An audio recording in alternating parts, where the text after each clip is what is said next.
Please don't end up like this old man. He's a disgrace to the company. Among the 77 new hires, my manager, Kyle, directed this comment at me. I understand.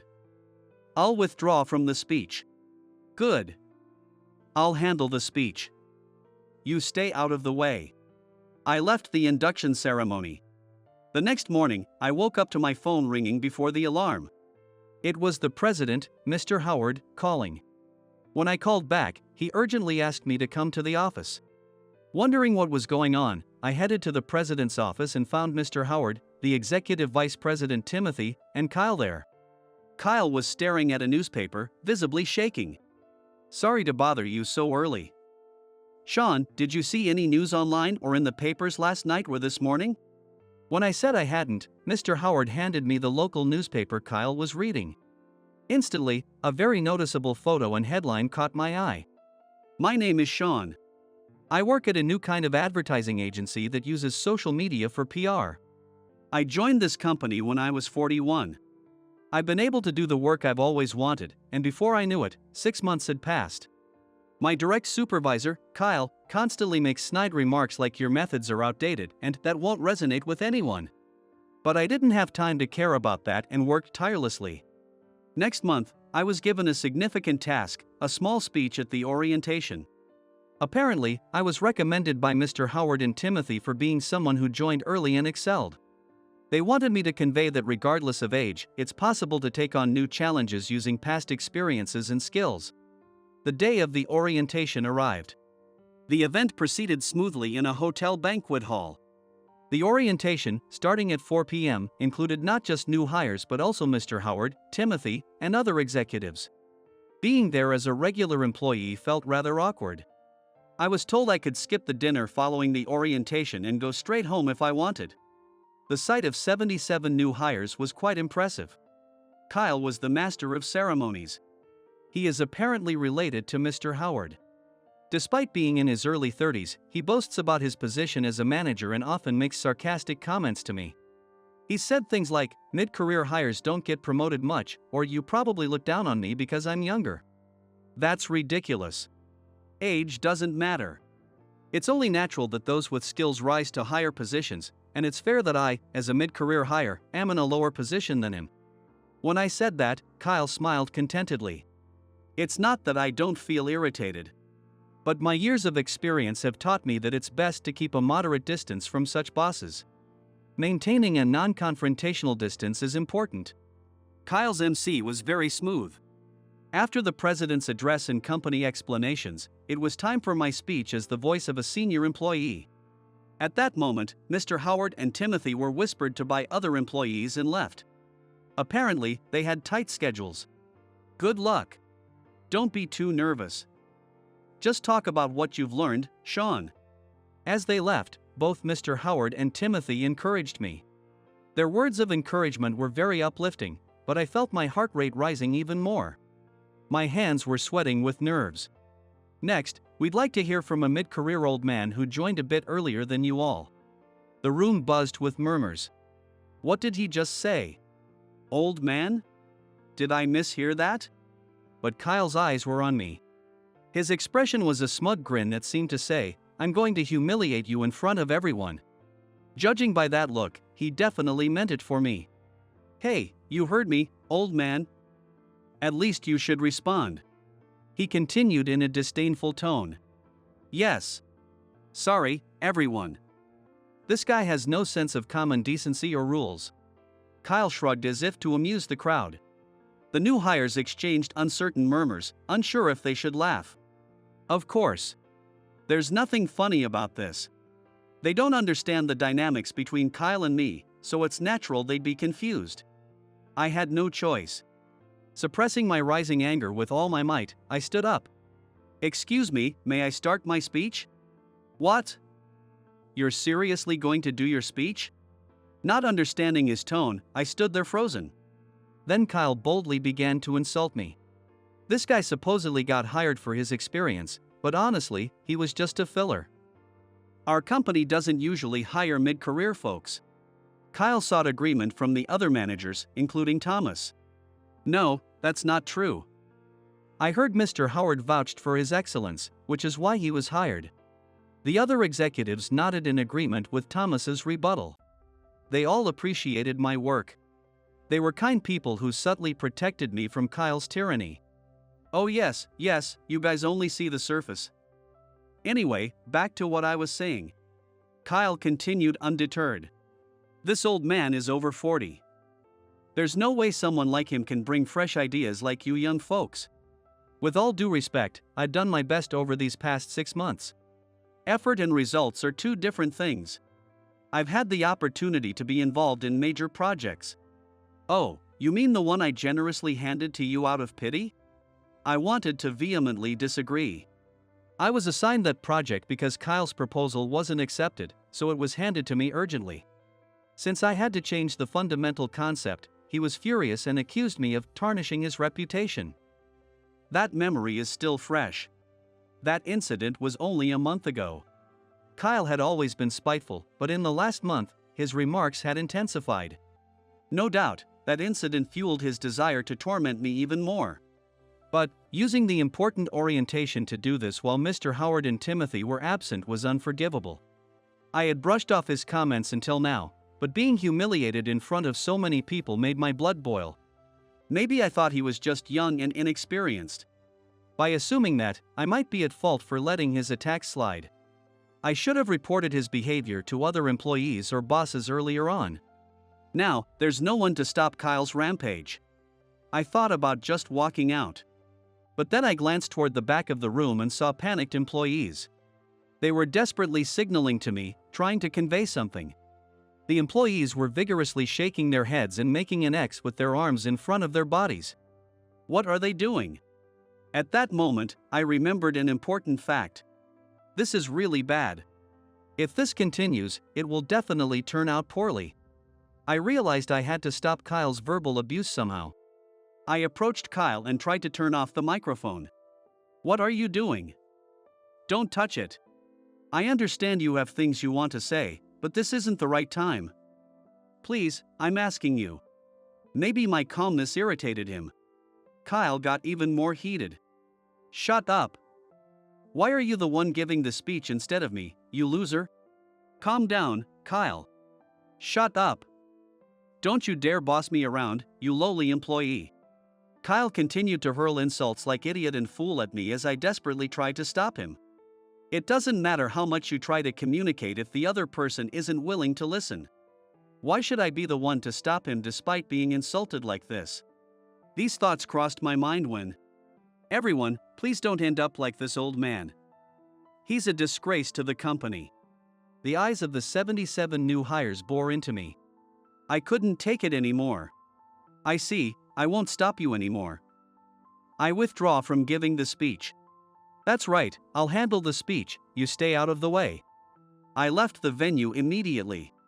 Of course, I didn't attend the dinner party after the orientation. The next morning, I woke up to see a missed call from Mr. Howard. It was just past 6 a.m. Wondering what was going on, I called back. Sorry about what happened at the orientation. I heard my nephew caused trouble after I left. No, it's fine. Mr. Howard apologized sincerely. And about that, it has become a big issue. What? Can you come to the office as soon as possible? I'll credit you for the overtime, please come to my office. Certainly, I'll be there by 7. I hurriedly got ready. Walking at twice my usual pace, I arrived at the office. In the president's office, Mr. Howard, Timothy, and a pale-faced Kyle were waiting. Kyle was trembling as he read the newspaper. Mr. Howard and Timothy were glaring at him sternly. Good morning. Sorry to bother you so early. Sean, did you see any news online or in the papers last night or this morning? I shook my head immediately. I went home in a terrible mood and fell asleep without checking anything. But what does that have to do with anything?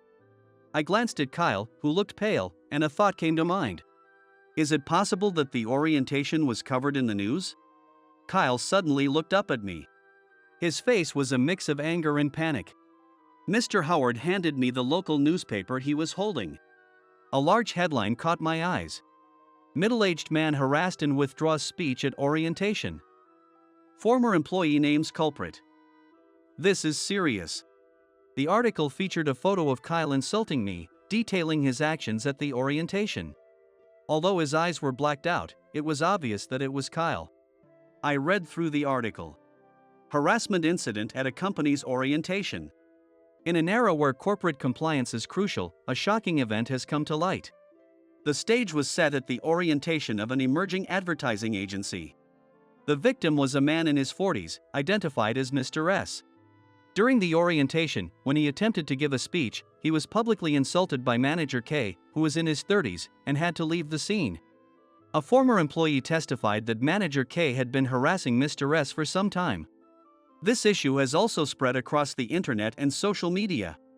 The company is currently conducting an internal investigation, and if manager K's actions are confirmed, they plan to take strict measures. There's no doubt about it. It's about what happened yesterday. How did this happen, and how did the newspaper get this story? Kyle, I told you yesterday to stop your comments. He nodded weakly. The orientation was live-streamed on our company's official video sharing platform. What? Being a social media-focused advertising agency, our company had recently gained a lot of attention. We decided to live-stream the orientation to showcase our company to a wider audience. Kyle had attended the meeting where this was decided, but he seemed to have no memory of it. As usual, he might have been dozing off. According to Mr. Howard in Timothy, viewers who watched the live stream started posting on social media about the crazy incident happening right now, drawing even more attention to the orientation. As a result, many people saw Kyle's insulting remarks and my withdrawal from the speech in real time. It caused a massive uproar on social media. I opened our company's official video sharing platform on my phone. The orientation video had garnered a lot of comments. Isn't it over for a company with a manager like this? Poor Sean. The company should take responsibility. This is the age of social media. Anything that happens gets captured and shared immediately. Why didn't you stop me? I tried to cut the microphone, but you kept going, Kyle.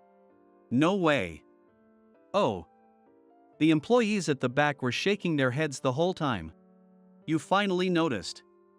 Yes. And no one informed you afterward? Kyle fell silent. That was the answer. He had no allies in the company where he threw his weight around.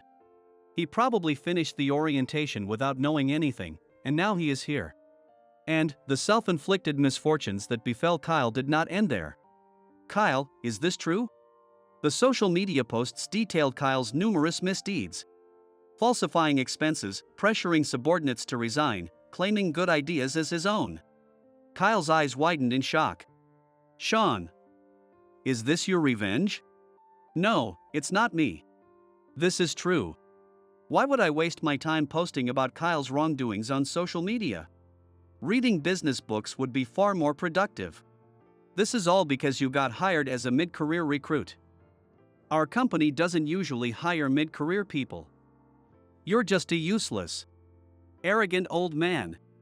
That's something I can't ignore. What? Uncle, why are you? Stop calling me uncle at the company. I was the one who interviewed and decided to hire him. Why? This old guy from a different industry is useless. Yet everyone listens to him? It makes me sick. As Kyle pointed a finger at me, I began to understand. So, that's how he felt about me. Kyle, I may have come from a different industry, but I consider myself quite knowledgeable about advertising strategies using social media. What? What are you talking about? An old man like you can't handle social media. His words were harsh. But I knew that once he saw what I had to show, his opinion might change. I opened my phone and showed him a certain social media account. That account, it's always going viral. Yes. It's the one I manage. What? Even while working in a completely different field, I couldn't give up one dream. I wanted to create advertisements with entertainment value that could reach people around the world. It all started with a small event. In middle school, I entered a poster contest hosted by an advertising agency and won the grand prize. Seeing my poster displayed prominently at the train station, people passing by would look at it. Some even talked about the product advertised on the poster, saying it looked interesting. That was the beginning of my dream. But dreams don't come true easily. There are many people with skills and passion like mine. I couldn't get a job in my desired field right out of college. Even so, I couldn't abandon my old dream and kept trying different things on social media, sharing information, and helping to promote products, while waiting for a chance. That work caught the eye of Mr. Howard, leading to my mid-career hiring. Why didn't you mention that earlier? I wanted to demonstrate my abilities regardless of my background. Damn it. If I'd known, I would have taken all your projects for myself. But I trashed most of them. I frowned. Most of my proposals never got approved. So that was all his doing. I turned a blind eye because you're my nephew, but I didn't expect you to be this rotten. There are also social media posts claiming most of Kyle's work was done by his subordinates. Should we conduct an internal investigation, Mr. Howard? Of course. Verify the truth. Sean, I'm really sorry. Not at all. I felt overwhelmed as Mr. Howard bowed to me. I only took you in because your parents begged me, but this is unacceptable. You're fired, Kyle. What? Wait, Uncle. Why? Harassment and embezzlement. There's no way I can overlook such behavior. Kyle collapsed to the floor, stunned.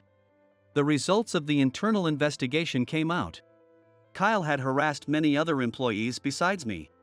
It was also revealed that he had been embezzling company funds.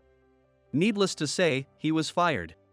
Now, Kyle is infamous and can't walk outside without being chased and labeled as the insulting manager by many people. With his real name and face exposed on social media, Kyle's reputation in the industry plummeted to rock bottom. I heard through the grapevine that his parents covered the money he embezzled.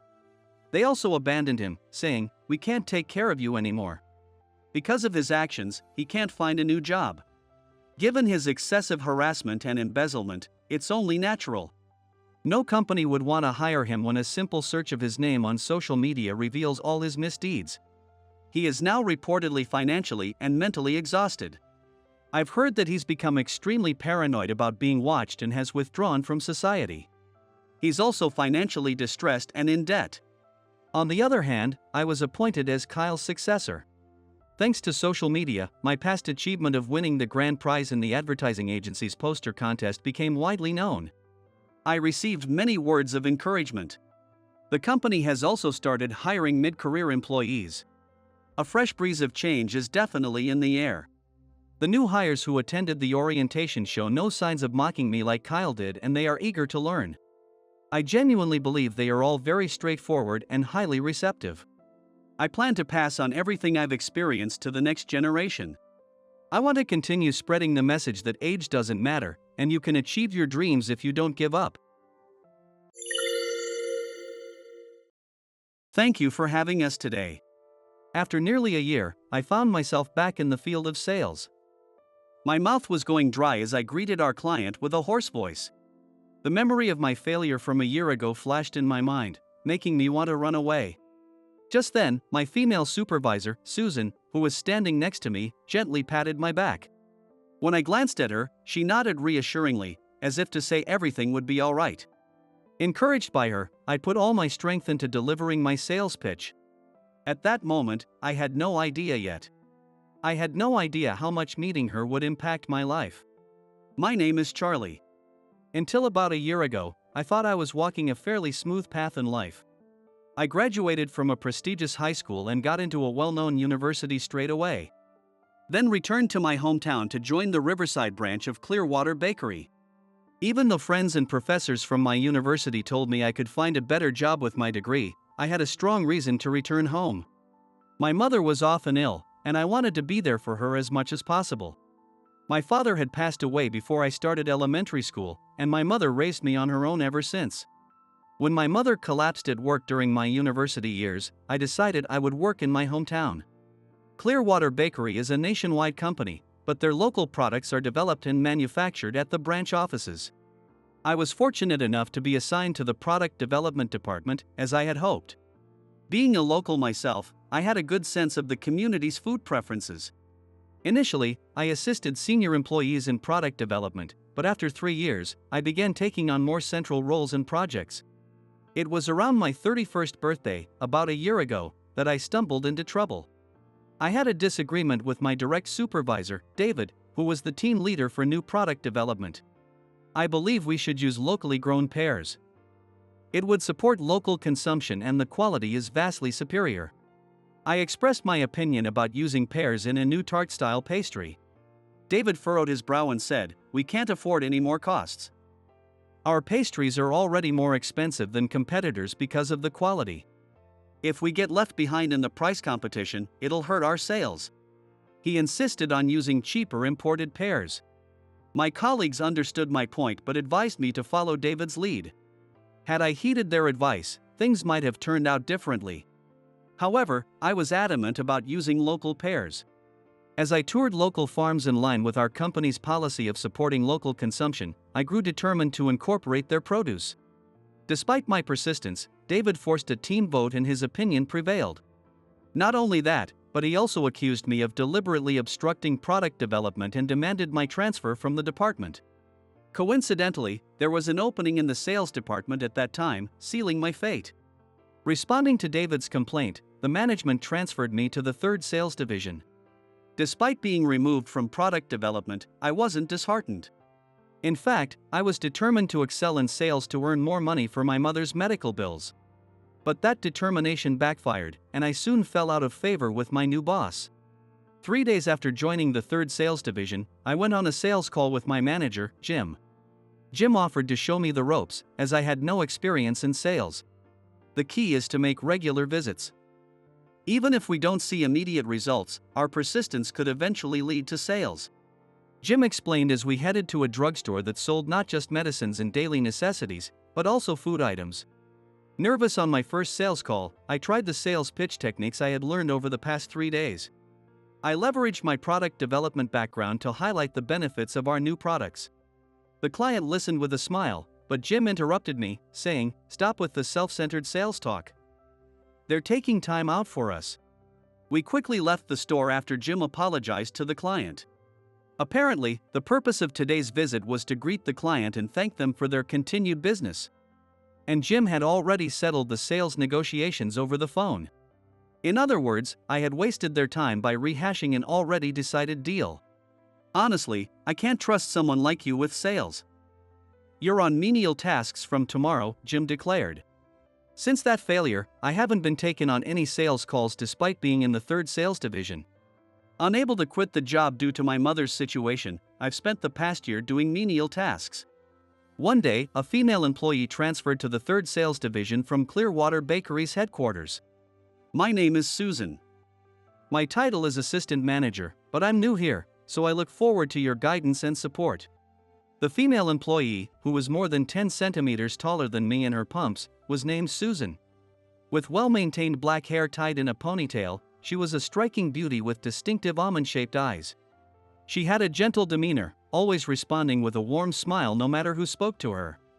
However, when it came to work, her expression turned sharp and she spoke clearly, leaving many employees wide-eyed at the contrast. Rumors among the staff suggested that Susan was an elite from the headquarters. And she is here to learn managerial duties while overseeing the branch's operations as an assistant manager. Indeed, shortly after her arrival, she brought a fresh approach to our sales team by calmly suggesting, "I have a proposal," and introduced a sales method used at the headquarters. Susan was also a graduate of a prestigious university, but she had lived a completely different life from mine. I perceived her as a distant figure, so I was surprised when she approached me on her 3rd day during lunch break. "You're Charlie, right? Why aren't you going on sales calls?" she asked gently. Although she seemed to be around my age, her title as assistant manager placed her above me. Determined not to be disrespectful, I straightened up and replied nervously, "Well, I'm mainly in charge of menial tasks." When she asked what I meant by that, I explained how I had not been taken on any sales calls since my blunder a year ago. She nodded slightly and said, "I see. Thank you," before leaving. I thought our lives would never intersect again, feeling a bit disappointed. However, over the next week, Susan spoke to me frequently, whether it was for menial tasks or not. Her main topic was the limited edition products developed at the Riverside branch. She thought I could provide detailed insights on local products despite being in the sales division, given my background in product development. Of course, I know the product data, but hearing from the person who developed them is invaluable. She said, smiling brightly like a child while savoring a local bread. I was grateful to Susan for treating me without prejudice, despite my ostracized status since my failure a year ago. 10 days after Susan's arrival, she directly asked Jim if she could go out on sales calls herself, having learned the managerial tasks under him. Jim hesitated for a moment but then agreed, "You've completed our training curriculum, so there's no issue." "All right, someone will guide you." Susan waved her hand dismissively and said, "I'll go with Charlie. It's a waste to leave talent unused. I'd like him to experience sales." "Is that all right, Jim?" With a gentle yet insistent smile, she persuaded Jim. Reluctantly, Jim sighed and said, "Charlie, it's your turn. Don't screw up," instructing me in a resigned tone. Surprised by this unexpected opportunity, I stood up and said, "Yes. I'll get ready right away." Gathering the necessary materials before heading out of the office with Susan. Naturally, I took the driver's seat in the company car. From the passenger seat, Susan, looking at her phone, directed, "We've got an appointment with Parker's Market. But there is still some time. So let's stop by a nearby branch first. As long as we make it to their headquarters by 11. Her clear and decisive tone was a stark contrast to her previous gentle manner, almost overwhelming me. This must be her work mode. Parker's Market was a local supermarket chain centered in my area. Susan, who had recently moved here, hadn't yet had a chance to thoroughly check out Parker's Market. "I want to see what products they have with my own eyes," she said passionately, prompting me to park at one of their branches. After spending about 20 minutes browsing the store, we hurried to the Parker's Market headquarters. Despite the sudden visit, the store's representative, John, graciously welcomed us into the meeting room. After exchanging pleasantries and presenting our gifts, we prepared to start the business discussion. "Thank you for having us." My mouth was dry, and I couldn't speak as smoothly as I wanted. The memory of my failure from a year ago haunted me. If I failed again, I might lose my job this time. Feeling anxious, I felt Susan gently pat my back. I recalled the words she had said to me in the car on our way here. "If anything happens, I'll back you up. Give it your all. Don't worry, I've got your back." Wanting to repay Susan for giving me this chance, I steeled myself and presented the prepared materials to John. "Today, we've brought a new bread we're planning to launch. As you can see in the data, it has a stronger wheat aroma and a more elastic texture than our previous products." When I signaled to Susan, she promptly took out samples of the bread, cut them into bite-sized pieces, and offered them to John. John nodded as he tasted the bread. Indeed, wheat lovers will find this irresistible. The texture is excellent. It should be great toasted as well. Sensing his interest, I decided to use the knowledge I had gained during our visit to the Parker's Market branch. Parker's Market sells vegetable jams made collaboratively by local farmers, right? I think these jams would pair wonderfully with this bread. What do you think? As if she had been waiting for my words, Susan laid out the 5 types of vegetable jams we had purchased earlier at Parker's Market on the table. John sampled each jam on the bite-sized pieces of bread and said, "This is excellent. These jams, which are made to highlight the natural flavors of the ingredients with minimal seasoning, pair wonderfully with your bread's strong wheat aroma. This is fantastic. I'd love to sell them as a set." He acknowledged the great pairing of the bread and vegetable jams. Sensing this was my chance, I began presenting one new product after another to John. I not only covered the information in the materials but also delved into more detailed explanations, which made John nod in appreciation multiple times. After nearly 2 hours of discussion, he concluded, "Thank you for introducing such wonderful products. We'll be ordering not just the bread but also a variety of other products in greater quantities. We look forward to working with you more closely." Not only had we achieved our primary goal of selling the bread, but we also succeeded in increasing the variety and quantity of products Parker's Market would carry. I stood there, mouth agape at the unexpected outcome. Susan lightly patted my back and said, "Thank you for your continued support. We look forward to working with you," bowing her head. Following her lead, I bowed as well, saying, "We appreciate your support," savoring the success of our sales effort. On the drive back to the Riverside branch, Susan voiced her admiration. "I knew you were capable, but I didn't expect you to be able to pitch the products so well, especially when I called on you so suddenly. How were you able to explain the products so fluently?" It turned out that Susan wanted me to re-experience sales as a stepping stone for my return to the field. But she hadn't expected such a successful outcome. I still keep in touch with the guys in the product development department. They often ask me to taste new products during the development process. Even as a newbie, they trusted my palate, I explained. Despite being transferred to the sales department, my colleagues in product development still saw me as one of their own, often seeking my advice on new products. The breads we pitched today at Parker's Market were ones I had tasted extensively during their development, allowing me to provide John with detailed information not included in the materials. "I see, that explains it.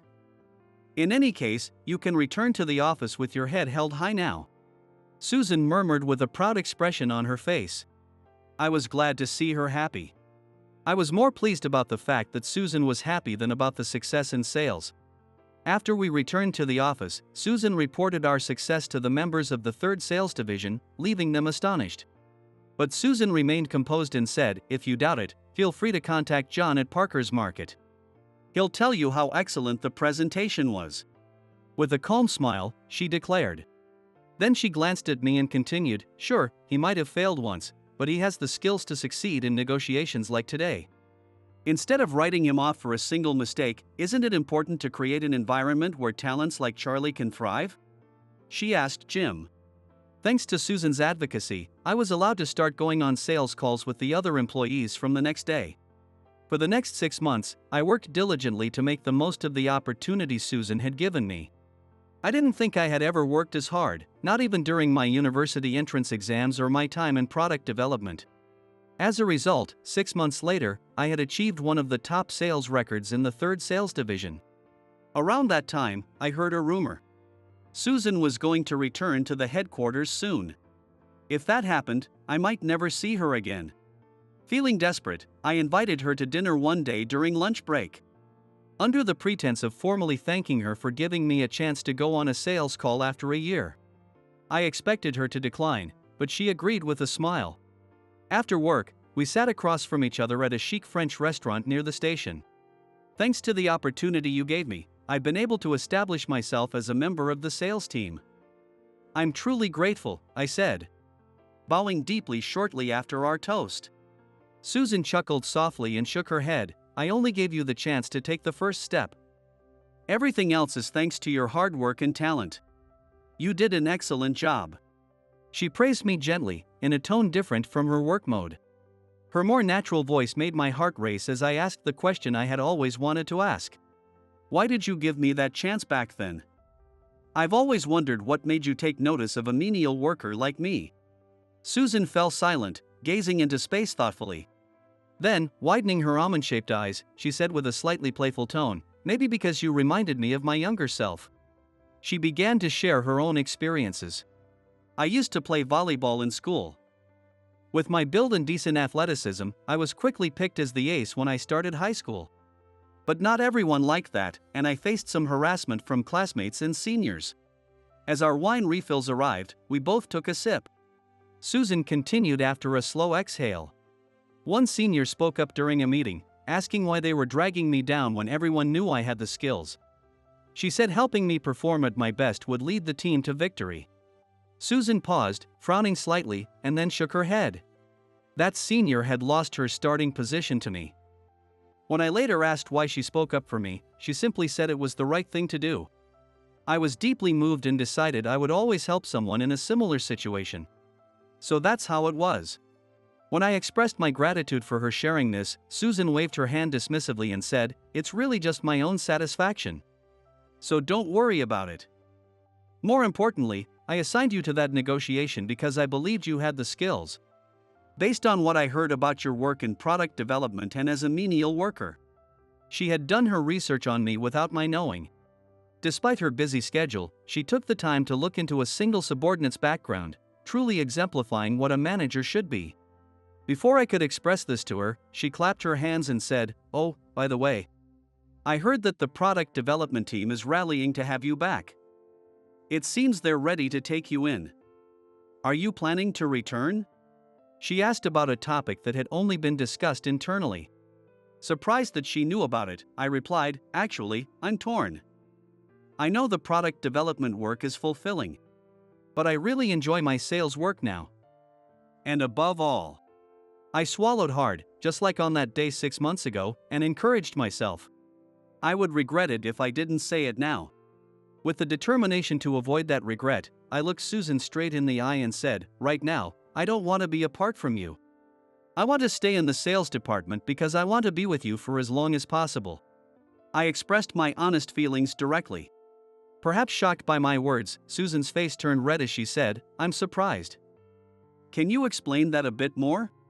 I don't want to misunderstand in a weird way." She pressed her tear-filled eyes.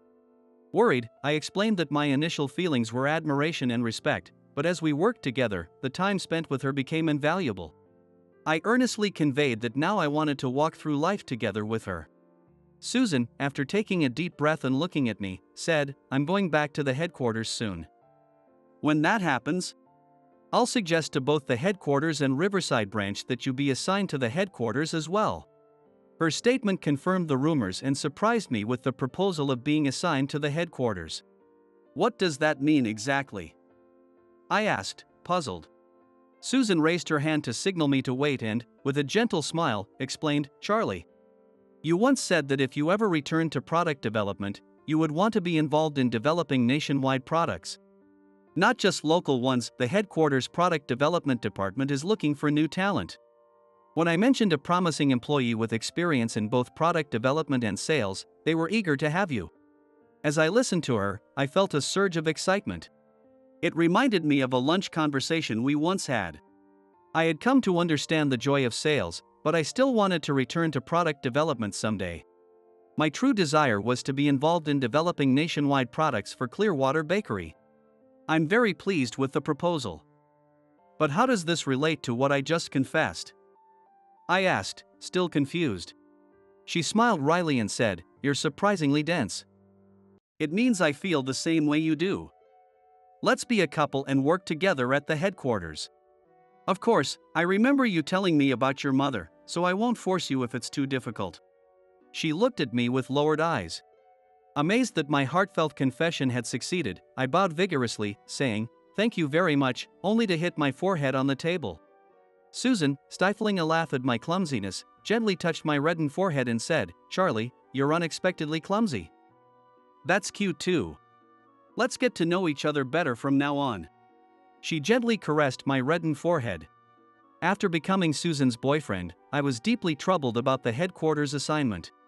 Her proposal was extremely attractive, and I truly wanted to work at the headquarters. From the moment she mentioned it, I had been eager to start at the headquarters. However, I felt guilty about leaving my ailing mother behind. Seeing my dilemma, Susan made an unexpected proposal. "Let's talk to your mother about everything. I'd like to meet her too."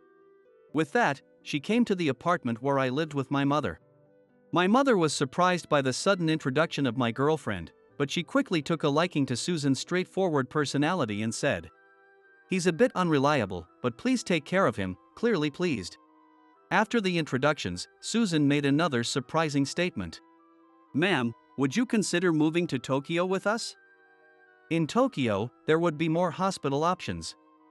Of course, if you prefer to stay here, we will respect that. But I don't want to give up on either him or my job. If I was worried about leaving my mother, why not take her with us?" It was an idea that had never occurred to me. Explaining the details to my astonished mother, Susan patiently outlined everything. Listening and nodding, my mother turned to me and said, "Don't worry about me. You two go to Tokyo. You've done enough for me." She took a bank book from the living room cabinet and handed it to me. "This is the money you gave me for hospital bills. I've saved it all here, so take it with you.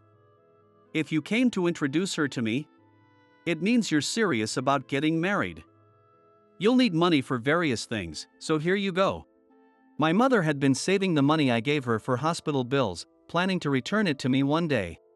Refusing it would be like rejecting her kindness. Accepting the bank book with both hands, I said, "Thank you. I'll do my best." Feeling a warmth in my chest, I declared my resolve.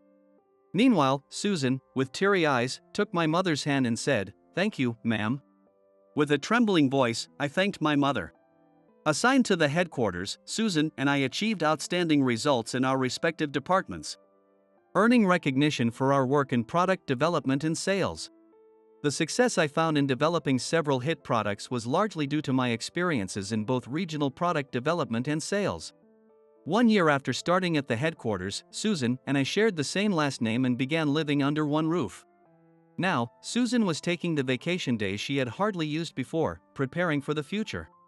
Less than a month after our wedding, we learned that she was expecting. "I want to make sure everything is perfect for this baby. Don't worry, your mother will be coming soon. So, you can go to work with peace of mind," Susan said as she saw me off, already looking every bit a mother. Gently caressing her belly, I said, "All right, I'm off," and stood on tiptoe to kiss my wife. Determined to bring happiness to Susan and our child who changed my life, I set off to work with renewed purpose. I could feel my sense of responsibility as a husband and a father growing stronger every day. My name is Tom, and I'm 35 years old. I'm currently working at a local company called a corporation. Originally, I wanted to attend an industrial college, but my parents refused to pay for my tuition. So, I saved up by working part-time whenever I could and managed to go to college. Eventually, I was able to land the job I wanted. Many of my peers had financial support from their parents and were always having fun, making a lot of noise. I bet they never had to worry about money, never had to juggle studying for exams and working part-time. I remember thinking that as I watched them. They were good people, but their conversations were always about girls, darts, drinking, and the cute girls at their part-time jobs. Meanwhile, my small savings from high school weren't enough, so I was always working. We had different topics, values, and financial situations. I was always exhausted from studying and working, so I couldn't really become friends with them. But I couldn't afford to complain about my situation. I knew I couldn't rely on my parents, so I worked as hard as I could. My parents were both remarried, and my sister and I were only half-siblings.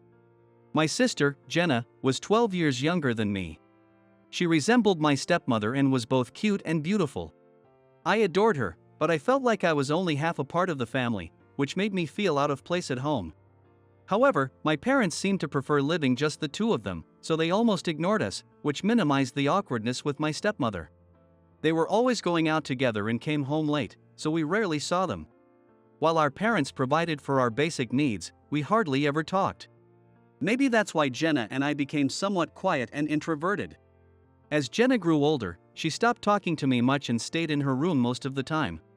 I didn't know what she was like at school, but she stopped smiling at home, and I worried about her. I tried to talk to her as much as I could. At first, she seemed annoyed, but I kept trying. I kept the conversations going with simple things like "dinner's ready" or "welcome back," talking about TV shows and little things that happened during the day, just trivial stuff. I made sure never to ask personal questions like how's school, or anything too intrusive. That was because, for some people whose relations with friends are not very good, those questions were what they didn't want to be asked. Jenna probably thought I was an annoying brother, but at least I wasn't someone she wanted to avoid completely. Eventually, she started to talk and even smile a bit with me. I disliked our parents, but I loved Jenna. I was happy to reconnect with her. I got a job when Jenna turned 12. If I had really wanted to, I could have left home and lived away from my parents, whom I didn't like very much. However, I felt it wouldn't be good for Jenna's mental health to leave her, who was already going through a difficult adolescence, alone with our indifferent parents. Our parents only cared about their own happiness and resented spending any money on us. In elementary and middle school, when expenses were low, we managed to live relatively well. But once I reached high school and needed money for tuition and activities, their attitude became increasingly hostile. They were always in a bad mood, and it got worse whenever money was mentioned.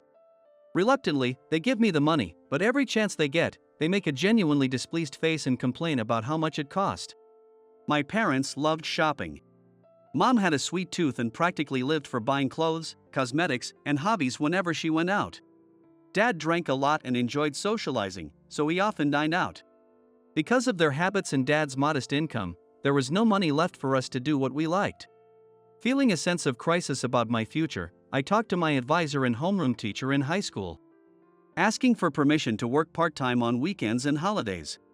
Normally, they would have told me to focus on studying and extracurriculars, but after a meeting with my parents, it became clear they had no intention of paying for anything beyond basic living expenses and tuition. We'll pay for the minimum costs of living for the kids, but beyond that, we don't see the need. They're not small children anymore, they should manage their own expenses, my father said without hesitation. Seeing my father's expression, my teachers understood everything. After my father left the room, the teachers remained silent for a while before simply saying, "Do your best," and I started working at a nearby fast food restaurant. Balancing work with school activities was exhausting. I had to study hard since private schools were out of the question, and I also had to maintain my friendships. In hindsight, being constantly exhausted and too busy to dwell on my drawbacks or lack of friends was a blessing in disguise. Despite always being tired, I managed to live fairly well with Jenna in a house where adults were almost non-existent. One day, when Jenna turned 23, she suddenly told me she had a boyfriend. I was shocked because Jenna had always been shy and unapproachable. Apparently, a businessman who frequented her workplace had approached her. Given that Jenna was undeniably beautiful, it made sense, though I had mixed feelings. "I think you know, Tom, but I hate this house. I've managed to endure it so far because you were here. But now I can't stop the feeling of not wanting to come back here." Even though I've only known him for a short time, he asked me to marry him. I know he said it quickly because he knows my situation. We've only been dating for 3 months, but I want to marry Joshua. I was so taken aback by the surprisingly short duration of Jenna's relationship with her yet-to-be-seen boyfriend that I almost fell over. I understood her feelings. But marrying an unproven man could lead to future hardships for her. "Let me meet him first and then decide if you can marry him," I said, and Jenna reluctantly agreed. "Well, I plan to introduce him to you anyway." "Okay," she replied. Jenna was still just 23. And now, without any professional or romantic experience, she's trying to run away with a man she met just 3 months ago. Thinking of marrying someone without deeply knowing his character is risky, and it's probably because Jenna is still young and naive. Although I don't have a lot of experience, I do have some, and I've heard stories from friends who have had bad experiences with unpleasant women. Because of that, I felt a twinge of unease about Jenna marrying someone she only knew on the surface. Despite my concerns, Jenna seemed happier than ever. Until now, she had been either expressionless or only smiled when talking to me. But now she has a calm expression that anyone can see radiates a pink or light orange aura, and she looks full of life. Seeing her like that, I felt a bit relieved. Surely, he must be treating Jenna well. If that's the case, it should be okay, I thought, looking forward to the day I would meet him. But my hope was about to be shattered. The meeting was set at a fancy restaurant chosen by her boyfriend. Ignoring my warnings, Jenna was set on getting married, saying, "Oh, by the way, the meeting is a marriage introduction. His parents will be there. So please act as our parents." She smiled as she said this. Seeing Jenna's smile, I was starting to feel like nothing I said would matter. I was almost resigned. No, but if he turned out to be a terrible guy, I would have to oppose it firmly. I'm the only one who can protect Jenna. Our parents, who had always been reluctant to raise us, had stopped coming home after Jenna graduated high school. Suspecting something, I checked our family registry. Fortunately, our family ties weren't severed, but our parents stopped coming home entirely. Since Jenna was almost an adult, they had essentially abandoned us. From then on, it was just Jenna and me living together. So, while we were related by blood, we were no longer a family. When Jenna learned our parents had left, she just looked resigned and immediately started looking for a high-paying part-time job. After I insisted she not sell herself short, she ended up working night shifts at a family restaurant while attending college. Because she wasn't very strong, she couldn't work as much as she wanted. So, I covered some of our living expenses with my earnings while she paid for her tuition and part of her living costs. Later, when her job search didn't go well, Jenna decided to take a full-time position at her part-time job. Although the work environment was tough, she preferred it to an office job with desk work, and she seemed to enjoy it. I was proud of Jenna's growth, but I couldn't let some random guy take her away. I had come to feel like a parent to her. For the next few days, Jenna and I were busy with work, and before we knew it, the promised day had arrived. I was so nervous that I arrived at the restaurant 50 minutes early, and Jenna laughed at my awkwardness in a suit. However, her smile seemed forced. She must have been nervous too. Her boyfriend's parents were a big shot at an auto parts manufacturer and a head nurse at a county hospital, a rather elite family. Her boyfriend had also landed a job at a major company in the city. Jenna, clearly nervous, was overly chatty. Seeing her like that made me even more nervous, and we both awkwardly tried to converse. Right on time, her boyfriend and his parents arrived. His name was Joshua. He was tall and slender, with a modern hairstyle that made him look like someone who would be very popular with women. The suit he was wearing was undoubtedly much more expensive and sophisticated than mine. His parents, too, had stern expressions and were impeccably dressed. His father had a harsh, stubborn look that made him seem unapproachable. His mother didn't smile at all and stared at me with a blank, mask-like expression. Feeling intimidated, I greeted them with a smile, and we all entered the restaurant. Even after we sat down, his parents scrutinized me with harsh eyes. Joshua, on the other hand, spoke kindly, "Nice to meet you. Thank you for coming today. I'm Joshua, and I've been dating Jenna. We are considering marriage." I introduced myself, and the atmosphere relaxed a bit. It was Jenna's first time meeting his parents, and she was visibly tense. Then, Joshua's father, Michael, asked, "What a beautiful young lady. Your parents must be very handsome too. Why are you here alone today? Aren't your parents coming?" When I explained, mixing in a lie, that my father and mother were too busy with work to come home often, Michael raised an eyebrow and said, "So, you're saying they are so busy they can't even attend this important pre-wedding meeting for their daughter? No matter how busy work is, they should find a way to be here for such an occasion. How can they prioritize work over this? What kind of parents do you have?" I was at a loss for words, unable to respond to his remarks. He was right. It was strange that our parents couldn't make time for such an important event. As I thought to myself that there was only so much I could do to cover up, I glanced over at Jenna. She looked bewildered, not knowing what to say. Joshua tried to cover for us. Well, her parents travel abroad often and hold important positions, so they might not have been able to change their schedules. But Michael asked, "So, will they attend the wedding?" Once again, we were speechless. Apparently, Michael sensed something from our reactions. His face quickly turned red with anger, and he said, "What? Are you saying your parents can't even attend the wedding? Such parents might as well not exist. I've heard that Jenna is earning her own tuition and living expenses. Are her parents, who are supposedly in respectable positions, really not giving her a single penny? If it's their educational policy that after high school, she should handle everything on her own, that's one thing. But normal parents, if they have a decent income, would at least provide for their child's living expenses so they can focus on their studies in college. A girl with parents like that is no good. This discussion is over. We don't need a girl with such parents in our family.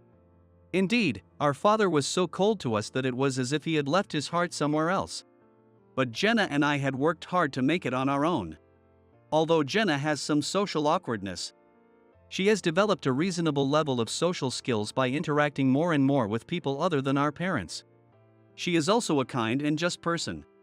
Jenna is kind to classmates who feel left out and treats them equally, even when other classmates tend to avoid them. For instance, during school trips and group projects, she would always invite the student who usually got left out before the teacher had to step in, doing so with a smile. That student was on the verge of becoming a truant, but thanks to Jenna's constant companionship and conversations, she managed to attend school every day. When I heard this from her teacher, I was moved to tears. Despite her often gloomy demeanor at home, Jenna had grown into such a compassionate person. Yet here she was, being insulted for things beyond her control. I couldn't stay silent. Michael, what are you saying? Sure, our parents might be a bit hands-off, but they raised us well. Jenna has always been praised by her teachers for her kindness and thoughtfulness. Just because our parents' approach differs from what you expect. Please don't speak of Jenna that way, I countered. Then Michael said, oh? So, your parents will be attending the wedding, right? Even if they are too busy to meet now. Surely they won't skip the wedding. Earlier, when I asked you about this, you didn't answer. Why is that? He grinned as if he was enjoying himself. Joshua quickly interjected, well, you see, her parents are currently involved in a major project overseas and can't easily come back. So, it might be difficult for them to attend the wedding. Michael looked incredulous. That's unacceptable. No matter how busy they are, parents should be there for their daughter's wedding. You think you can fool me? Your parents have abandoned you, haven't they? That's why they've left you alone. If that's not the case, let me speak with them via video call. Now. Jenna, following Joshua's lead, said, our parents are so busy that they barely have time to contact us. We don't know when they'll be available. Michael retorted, see? You're trying to keep us from speaking to your parents because you're not in touch with them. You think you can deceive us? But we see through you. I don't want someone without real parents in our family. Am I wrong? He stared at me with a piercing gaze. I realized it was impossible to deceive him any longer. Moreover, I couldn't imagine continuing a relationship with such an awful family, nor could I allow Jenna to become part of it. We might not have been blessed with the best parents, but we know many kids have had it worse. Working part-time while studying was tough, but I believe I handled my responsibilities much better than those carefree college students. We lived our lives seriously. To have our character judged based on our parents' treatment was too much. Joshua's parents, with their high social status, wanted a perfect daughter-in-law. He was judging Jenna's suitability as a potential daughter-in-law solely based on his perception that she might have mental issues. Just from observing the parents. Just because the parents are flawed doesn't mean the children are too. Of course, having children can bring unexpected challenges. Living with financial constraints can cause dissatisfaction. But Joshua's parents couldn't know Jenna well enough in such a short time to judge her. Michael needed to be taught a lesson for criticizing my sister. I had been smiling inwardly since I learned where he worked. Michael was just about to stand up, as if to say there was nothing more to discuss. To him, I declared, I should have mentioned earlier that I'm the CEO of a corporation. I believe you work for E Corp? Isn't that the company struggling and about to be absorbed by ours? We were just discussing staff reductions. In today's world, you have to stay innovative to survive. You say you don't need my sister, well, we don't need someone with such an inflexible mindset in our company either. Upon hearing my words, Michael froze with a shocked expression for a while. But then he suddenly changed his tone and said, what? I didn't know. I'm terribly sorry for my rude remarks. Please, I beg you, don't fire me. Yes, I worked in the same industry as Michael, and I was the CEO of a much larger company. After graduating from college, I originally intended to pursue a technical job in mechanical engineering. Upon joining Company A, I caught the attention of the CEO and steadily climbed the corporate ladder. A few years ago, due to the CEO's chronic health issues and the fact that he had no children, I was named his successor. Company A is a large company with about 4,000 employees, quite different from Michael's company. Although Michael's company is not small, it was nothing compared to mine. After that, I brushed off Michael's various attempts to placate me, took Jenna by the hand, and said, let's go. No matter how good he is. Having such people as in-laws will only make you suffer, Jenna. You deserve someone better. I then firmly led her out of the store. On the way home, seeing Jenna walking slowly and looking very downcast, my heart ached. She had worked so hard her entire life. Perhaps because of our parents, she likely struggled with the difficulty of life. Jenna had finally found someone she could truly trust. I knew Joshua seemed like a good person. But having to deal with his parents during difficult times would be too hard. Because of this concern, I couldn't support their marriage. I had never seen Jenna so down before. While I felt a sense of satisfaction for protecting her from those awful in-laws, I never wanted to see her so sad. Jenna understood the issues with his parents and softly said, "What should I do now?" Joshua was a good person despite his parents. If she was prepared for it, maybe she could be with him. But I couldn't find the answer and all I could say was, "I'm sorry." Sometime later, Michael's company merged with ours, and I decided to fire him. Thinking of himself as an elite and strutting around, he unexpectedly had to end his professional career. It was said that his character was already reputed to be bad, so he never got re-employed by another company and is now unemployed. Rumors said he became self-destructive after losing his job, and his family was falling apart. I felt a bit sorry for Joshua, but maybe this would help him distance himself from his difficult parents. Jenna remained sad for a while but never blamed me. However, as she stopped talking to me, I began to feel sad, wondering if she still harbored some resentment. Even though it was unavoidable, the marriage had been called off. I feel like it would have fallen apart even without my involvement. Seeing Jenna so unhappy made me feel terrible. But then one day, Jenna suddenly said, "I'm sorry for always showing you my depressed side and ignoring you. But I don't think badly of you, Tom. I know you've always tried to protect me. But he's become just as important to me." So I was really down about not getting along with his parents. "Recently, I noticed you've been feeling down too. So I felt I needed to apologize." I looked at her in silence, and she continued. "I didn't have many close friends at school, and with parents like ours, I felt hopeless about having any fun in life. Before I started going to school, I mostly only talked to you, Tom, so I struggled a lot when I started elementary school. Everyone else chatted so easily with smiles on their faces. Having been so dependent on you, I didn't know what to do. I was always expecting and demanding things from others, so I couldn't hold a conversation properly for a long time. And home wasn't a comfortable place either, so I had nowhere to relax and got more and more exhausted. As I moved up in grades, people started to see me as the quiet kid. I hated that, but I didn't know how to be more outgoing, and I couldn't break out of that cycle. But you always tried to help me. Even when I spent all my time in my room using my phone as a high schooler, you would come to talk to me no matter how late you worked. Even when I pushed you away, you never gave up on me. At first, I thought it was annoying. I thought looking at my phone was more fun. You saw how Mom only made simple meals and worried about my health. So you learned to cook and made meals with lots of vegetables every day.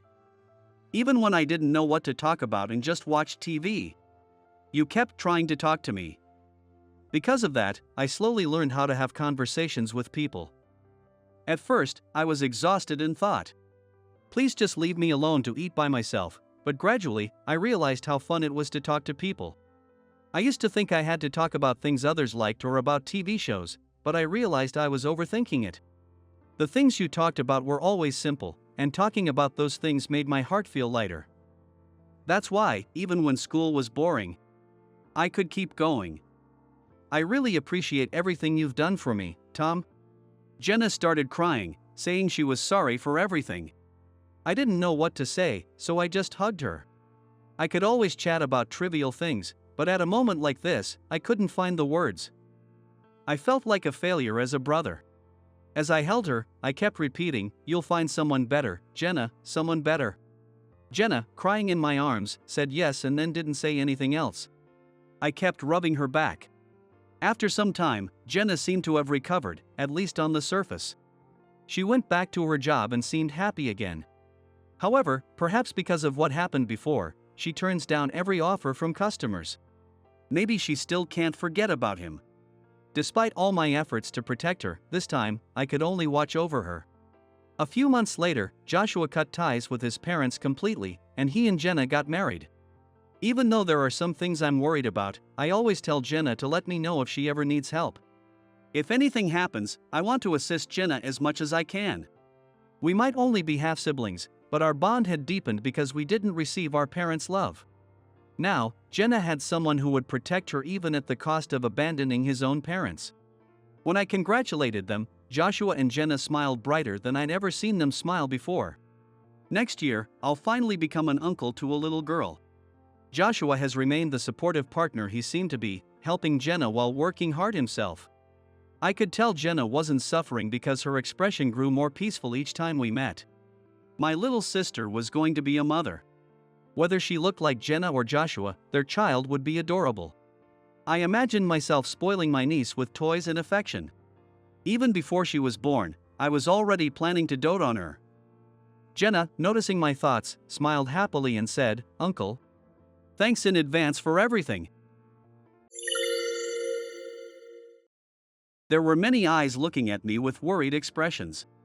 Everyone was reaching out to me, but I didn't know whose hand to take. I finally collapsed to my knees and sat down on the spot. Then, I woke up.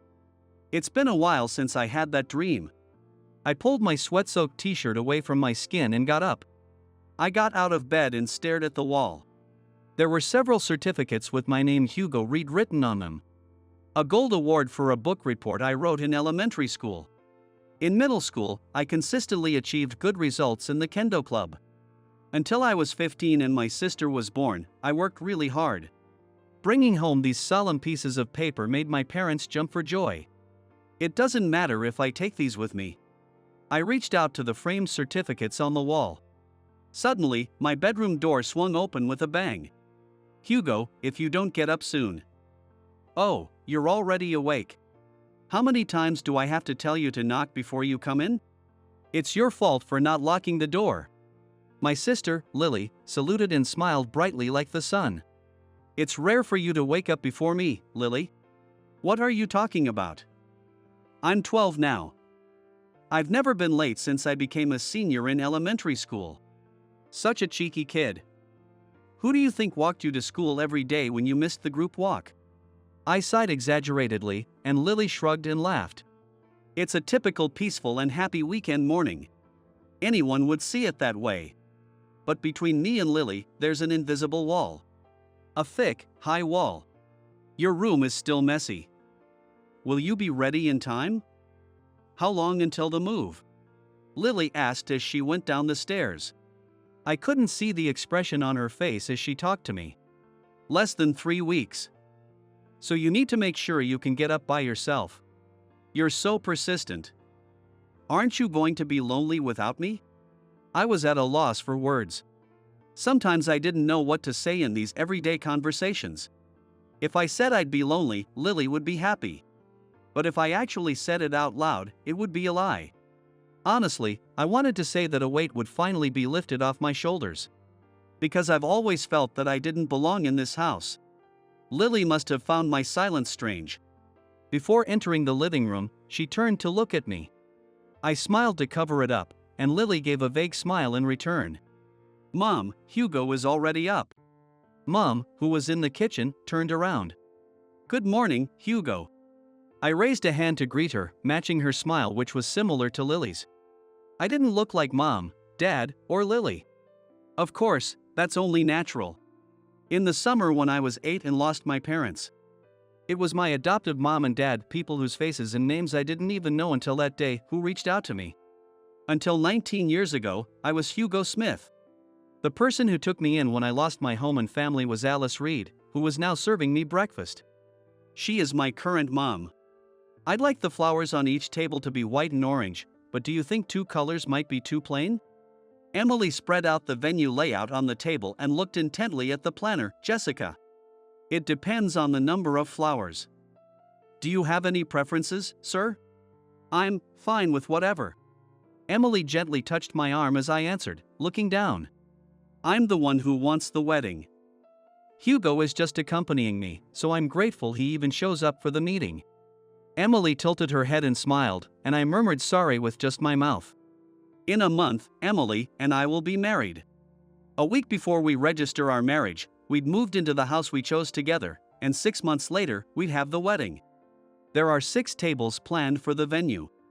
Emily probably arranged it considering that I have no relatives to invite. At our first meeting, Emily had said, "It's good as long as we can invite our close family and friends."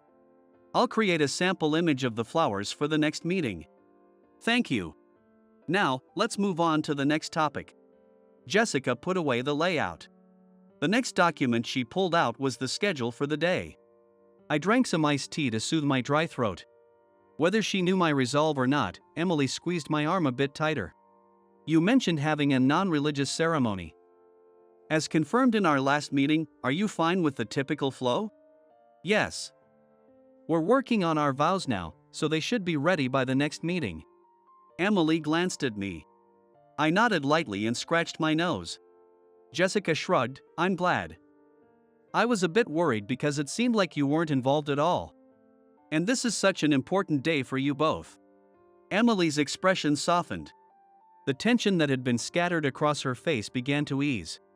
Next, I'd like to fill in the timeline for the reception.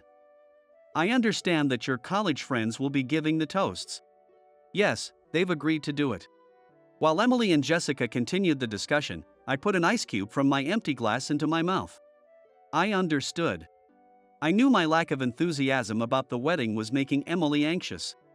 But imagining how the Reed family, who weren't my real family, would feel at my wedding made me hesitant. I'm relying on Emily's understanding of my feelings. After the letter to your parents, we'll have the speeches from both families. Is that okay? My family is fine with that, but Hugo, what about you? As we neared the end of confirming the reception flow, Emily put her finger to her chin, thinking. Then she looked at me seriously. What do you mean? I have no issue with you reading a letter to your parents. Hugo, do you have anything you want to say to your parents? Emily's round eyes wavered slightly. Wait a minute, it's common for the bride to read a letter to her parents at the reception, but I've never heard of the groom doing the same.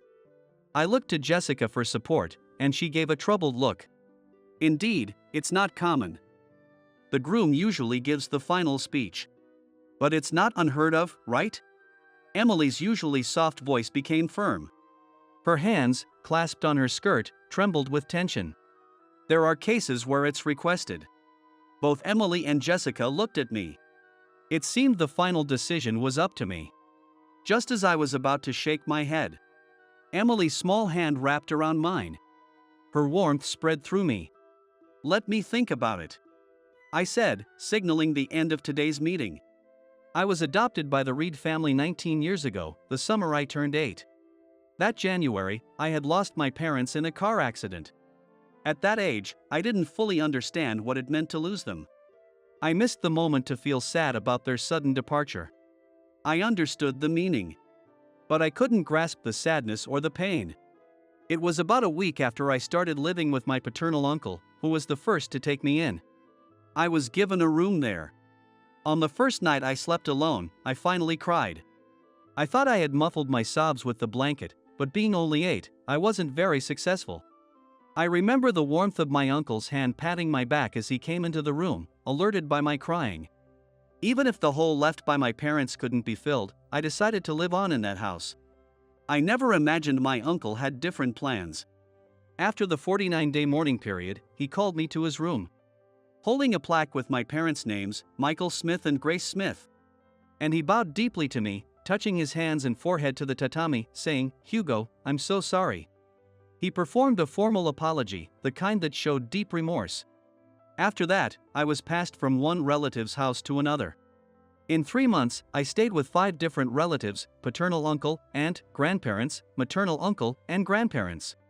They all said they couldn't handle the sorrow I carried. Not understanding their words, I felt lost. Then a woman from the child welfare office came and presented me with 2 options. I could go to a children's home or be adopted by the Reed family, who had expressed interest in taking me in. Honestly, I was scared. Scared of hoping and then being rejected again. I was about to choose the children's home when my paternal uncle, who had been listening by my side, patted my back. Let's meet the Reeds first, he said. My uncle had always been on my side. Even when I was being scolded by my parents as a child, he would pat my head and say, "That's enough," giving me a warm smile like winter sunlight. Even on the night he first rejected me, he had cried and apologized repeatedly. My uncle was a kind person.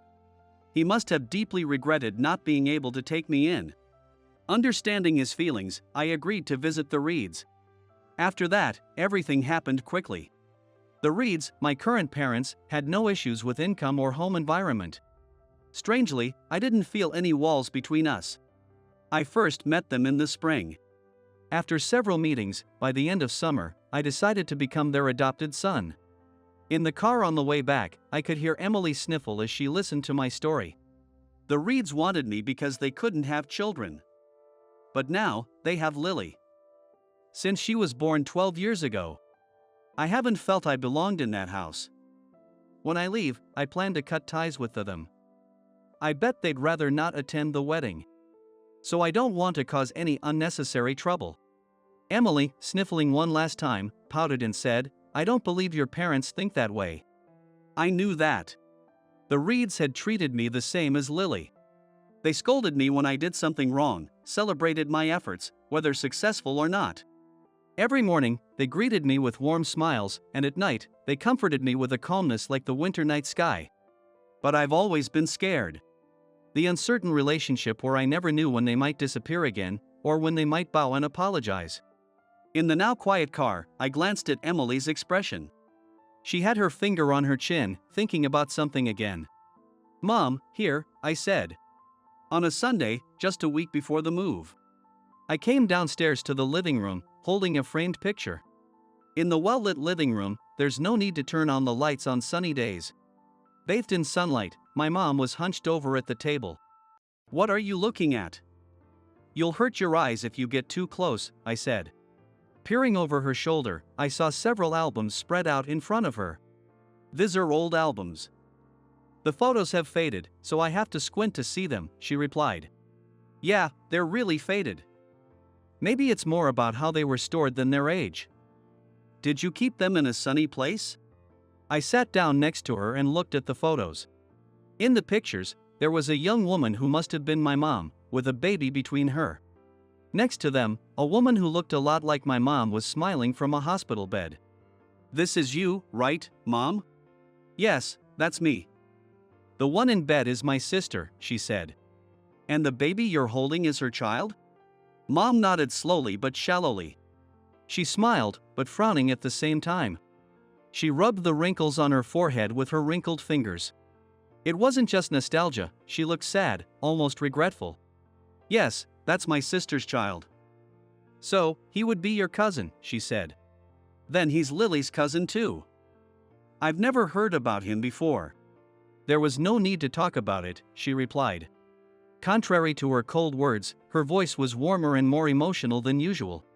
I closed my mouth, stopping myself from asking why. Her unchanged expression since earlier kept me silent. Sounds from outside drifted into the living room. It's a Sunday afternoon, so there were children's playful voices, cars passing by, and household noises from nearby houses. All these sounds helped fill the silence between me and my mom. "She seems like a kind person," I said, forcing the words out. Mom's eyes widened. "Your sister, she seems kind and warm." "I wish I could have met her," I said. Mom replied in a trembling voice, "Yes, I wish I could see her too," and closed the album. Even without her saying it explicitly, I understood. Mom would never be able to see her sister or this nephew again. Being told she couldn't have children and then losing contact with her nephew must have been devastating. It wasn't surprising that 19 years ago, my mom wished for adoption. If she could have still seen her nephew, she might not have needed me. I silently bowed my head to my mom's nephew in the album, whose name I didn't even know. I sent Mom a message, "Sorry for the sudden notice. I might be late, so please leave dinner out for me," and put my phone back in my pocket. I looked back at Emily, who was watching me. "I got it," I said. At noon, I had sent Emily a message about the album I saw with Mom yesterday. Emily had quickly replied, "Get your family register and meet me at our usual cafe after work," but she didn't reply to any of my subsequent messages. She only marked them as read after work. I rushed to the government office before it closed and managed to get a copy of my family register.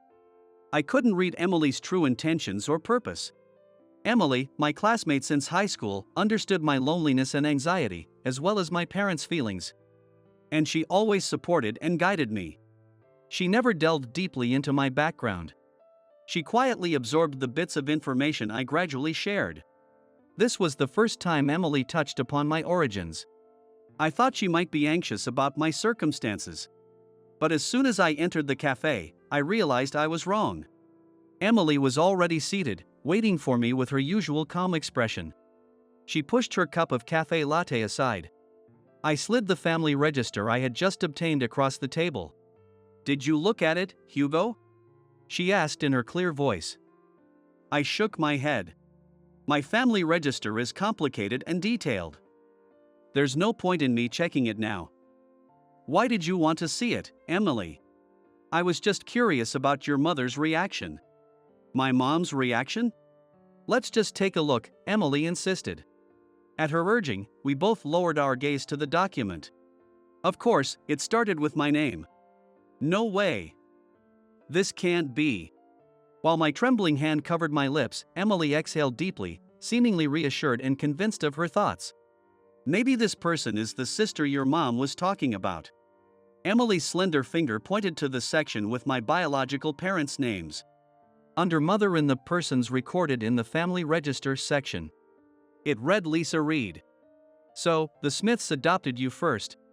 Emily continued, moving her finger down. In that adoptive parents section, it listed Michael Smith and Grace Smith. The names of the parents I thought were my biological ones. You were adopted by the Smiths before you even turned 1, Emily said. Nobody ever told me. They probably intended to tell you when you were older, but never got the chance.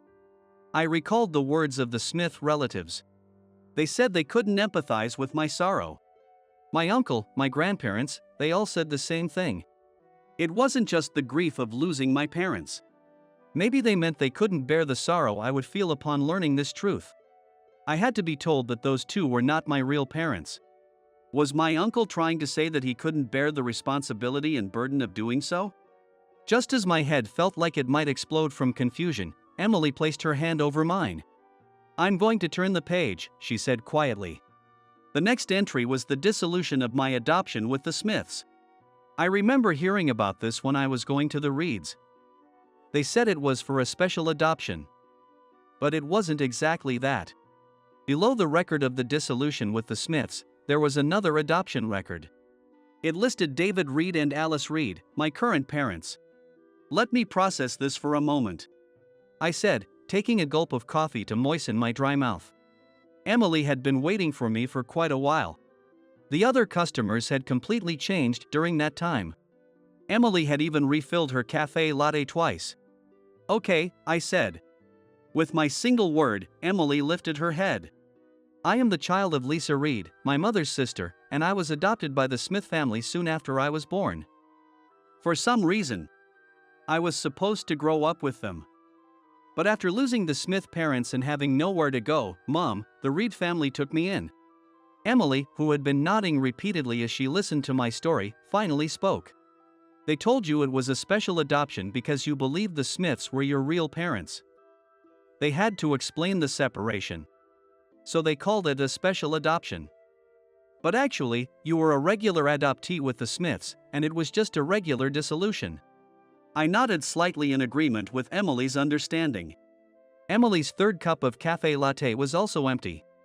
My iced coffee glass was left with only ice. I understand, but it's hard to accept, I said, looking down. Suddenly, a white handkerchief slid into my view. Hugo, you liar. Emily's voice was soft. When I looked up, I knew Emily would be smiling gently. I cried like a child. I felt as if my tears would soak the handkerchief she handed me. The first thing that came to mind was the faces of the Smith parents. My memories were hazy, but until today, I had never doubted that they were my real parents. On the days they scolded me, the days they rejoiced because of me, they held me in their arms. After starting elementary school, I once got into a fight with a classmate. It was a trivial matter and didn't become a big deal. But my parents listened to my vent for a long time. Usually, I had to be in bed by 9, but that day, they stayed up past midnight, nodding at my words until I started to doze off. They never denied my thoughts, nor did they reject the others. In the end, my father said, it's a miracle to fully understand everyone. But even with those you can't fully understand, you can still shake hands. Knowing this now will make you a strong and kind person, Hugo, and he hugged me again. My uncle and grandparents, even though they couldn't live with me, loved me dearly. They always visited me on my birthday and Christmas. After I went to the Reed family, I must have been quite unstable. I tried to be a good kid, focusing only on getting good grades at school. But my new father invited me to play catch. I remember my new mom sitting on a bench with a lunchbox. At first, the catch was silent, but as the sun set and my arms started to ache. It happened. My father suddenly called my name, Hugo, and threw the ball. "What?" I said as I threw the ball back. He caught the ball, paused for a moment, and then looked up at me. "Hugo, thank you for being in this world," he said. And his throw landed perfectly in my glove. "Thank you. I'm happy to be your father." "I'm the happiest man in the world," he said multiple times. Why did I forget that? Even after Lily was born, my father always looked at me with the same eyes as on that day. Why did I keep doubting their love? As my tears dried up, I noticed Emily had moved to the seat next to me. "Hugo, go and ask," she said. Not understanding her intention, I looked at Emily with my probably red eyes. "Don't you want to ask why you went to the Smiths in the first place? Let's leave after you get your answers." Emily squeezed my hand. We looked at each other for a while. Then, I nodded slightly. "Hugo, is this all your stuff?" Lily, in her jersey, pointed to the last cardboard box left in the room. 6 days had passed since I learned about my birth. Today, I am leaving home. In the end, I couldn't ask my parents anything. "It's sad that you won't be able to play with your cute little sister anymore once you leave." I prioritized spending time with Lily, who kept saying things like that. "But it's no even an excuse. You didn't tell me it would be this hard." I wasted my whole day off. "I should get paid for this," Lily complained, pouting.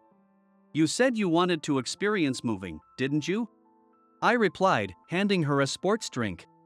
Even after gulping down half the bottle with a satisfying sound like in a commercial, Lily's face didn't brighten up. "Fine, what do you want?" "Just so you know, no money. School rules prohibit part-time jobs," I said.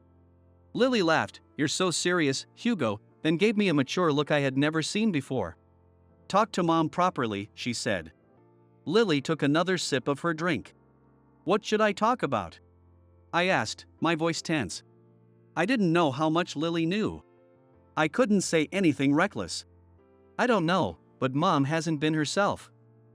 And ever since you decided to leave, you've been acting strange too.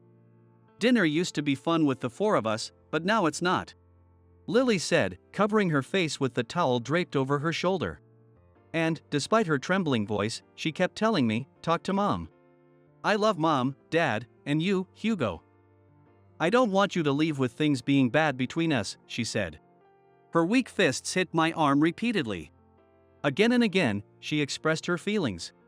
"I'm sorry, I'm a terrible brother," I said. Lily had grown up. 12 years ago, she could fit in my arms, but now she reached up to my chest. Her hands, her back, and her heart. While I stood still, Lily had been growing.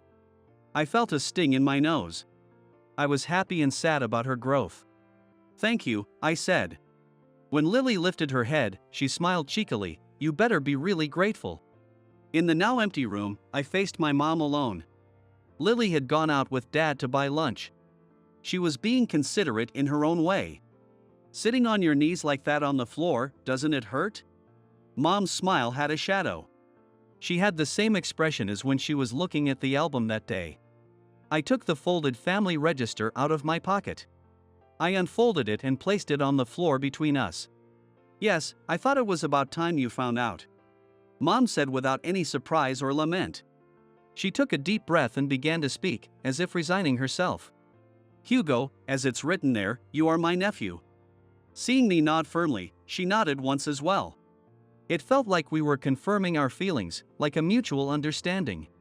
Even after knowing and speaking the truth, nothing would change. It was a moment of confirming our resolve and trust in each other. "Your real mother, my sister Lisa Reed, died shortly after giving birth to you. She was always frail. When we learned she was pregnant with you at 18, the whole family opposed the idea." "Even you, Mom?" I asked. "When I was 13 at the time, I loved my sister very much, but that's no even an excuse. I wasn't shocked by what I heard.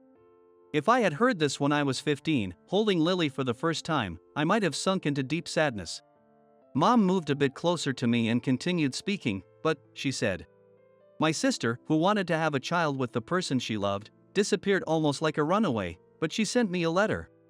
When I rushed to the hospital and saw you just born, I felt foolish for opposing her. I thought so from the bottom of my heart. Mom's voice and hands began to tremble. My sister only told me that the man who was your father was no longer around at that time. So, I don't know anything about your father. I'm sorry. If I found out, I'd be angry, I said jokingly. Mom shrugged and replied, if only anger was all it would take. When my sister passed away, I was just a child and couldn't do anything. I felt countless times how powerless I was, seeing you in the Smith's arms. So, when I became an adult, I got a job and married, ready to welcome you anytime. Of course. It was best if you could stay happy with the family who adopted you. The Smith family loved me, I said. Yes, I felt that as soon as I saw you with them.